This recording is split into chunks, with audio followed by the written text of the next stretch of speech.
Texas is taking new action to crack down on the Venezuelan gang Tren de Aragua, or TDA. DPS reports documented gang activity in North Texas, Houston, Eagle Pass, the Valley, and El Paso.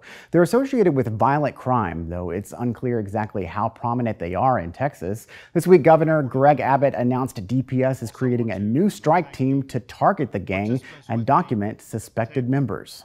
They have a target on their back, and we're going after them. We have one goal, and that is to arrest them and make them understand that Texas is the wrong state for them to be trying to do business in.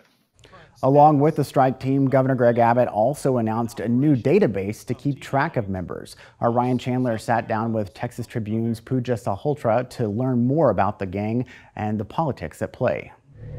Pooja, thank you so much for joining us. We've been hearing a lot about this gang from the state and from national politicians. Tren de Aragua, what exactly is this gang and how long have they been operating?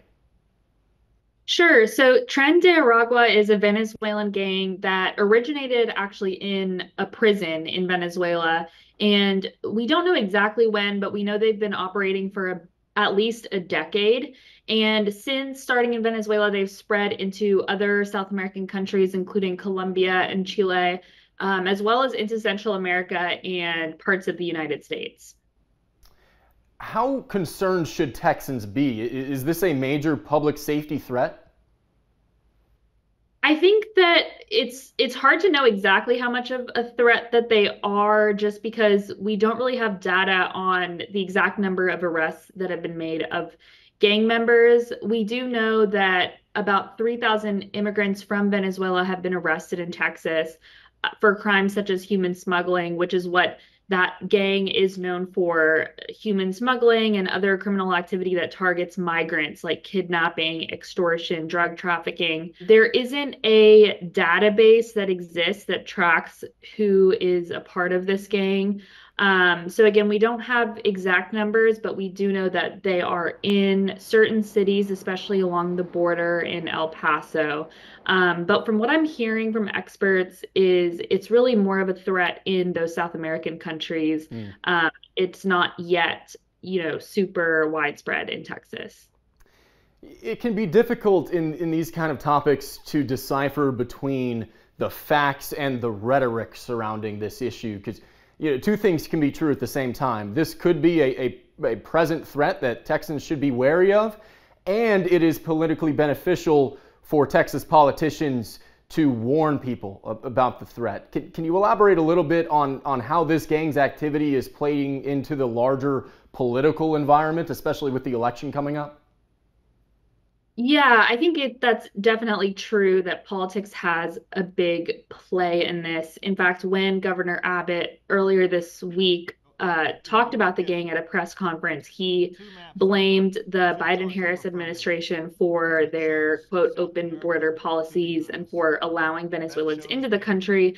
I think Abbott was specifically referring to this policy that Biden enacted earlier this year, that it was a humanitarian parole program that allows certain people from countries like Venezuela to live and work in the U.S. And Abbott's press conference also came just a few days after the presidential debate, in which Trump brought up these online right-wing reports about Tren de Aragua taking over an apartment complex in Aurora, Colorado. So certainly the timing of Abbott's crackdown seems to be not a coincidence, but it also is true, like you were saying, that there are gang members and gang activity happening in Texas. Yeah, I'm glad you mentioned Aurora. I wanted to ask you about that. In addition to El Paso, there were also some headlines that a hotel was shut down because of criminal activity alleged to be associated with that gang. Can you break down what exactly happened in El Paso and what is happening in Aurora? Are those connected, or is the rhetoric accurate as to what is actually going on in those places? Yeah, so in El Paso earlier this month, a hotel that has long been kind of dilapidated and just not fully inhabited was shut down by the city attorney's office. And It was, there was a lawsuit filed in order to get it shut down, and the lawsuit did cite some gang activity, but it was clearly saying that there had been criminal activity for a long time in the hotel prior to the gang even coming into the state. And so the hotel is shut down. There was some gang activity reported, but there was also other criminal activity. And that is actually very similar to what happened in Aurora, Colorado.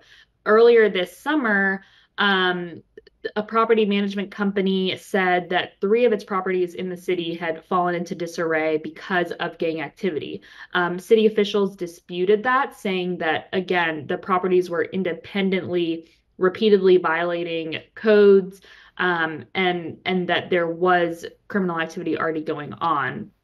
And then I think that, right-wing social media, this kind of spread very quickly, this idea that gangs had completely overrun Aurora in Colorado. But the fact is that there is some isolated gang activity in Aurora. The gang has not completely overrun the town, and similar in El Paso. Yeah. Well, we'll continue to track this issue. Thank you so much for your great reporting on this, and thank you for joining us to share your insight. Sure, yeah, thanks for having me. Big Tech will pour millions into their lawsuits to tear the law down in the courts. Despite pushback, the Kids Online Safety Act pushes forward, the debate erupting in our nation's capital to boost privacy of children on social media.